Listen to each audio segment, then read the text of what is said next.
നമ്മൾ മനുഷ്യര് എപ്പോഴും ആലോചിക്കുന്ന ഒരു കാര്യമാണ് അള്ളാഹു എന്നെ സ്നേഹിക്കുന്നുണ്ടോ എന്നുള്ള കാര്യം. ഒരിക്കലും പ്രവാചകനും സഹാബിമാരും നടന്നു പോവുകയായിരുന്നു. ആ സമയത്ത് ഒരു മാതാവ് തന്റെ കുട്ടിയെ നെഞ്ചോട് ചേർത്ത് പിടിച്ച് താലോലിക്കുന്നതുണ്ട്. അപ്പോ പ്രവാചകൻ സഹാബിമാരോട് ചോദിച്ചു, ഈ മാതാവ് തന്റെ ആ കുട്ടിയെ ഒരു തീക്കൊണ്ടാരത്തിലേക്ക് ഇടുന്നെന്ന് നിങ്ങൾക്ക് തോന്നുന്നുണ്ടോ? സഹാബിമാര് പറഞ്ഞു, ഇല്ല, ഒരിക്കലും ഇല്ല.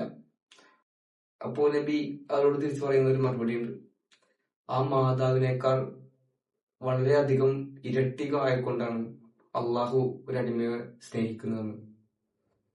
നമുക്കറിയാം, നമ്മൾ എത്ര തെറ്റ് ചെയ്ത് കഴിഞ്ഞാലും എത്ര പാപങ്ങൾ ചെയ്ത് കഴിഞ്ഞാലും അള്ളാഹു നമ്മളടുത്ത് പറയുന്നുണ്ട്, നിങ്ങൾ തൗബ ചെയ്യും, നിങ്ങൾ ഇസ്തിഗ്ഫാർ ചെയ്യും, നിങ്ങൾ ചെയ്ത് കഴിഞ്ഞാൽ നിങ്ങളുടെ പാപങ്ങളെല്ലാം പുറത്തു വരുന്നതാണ്.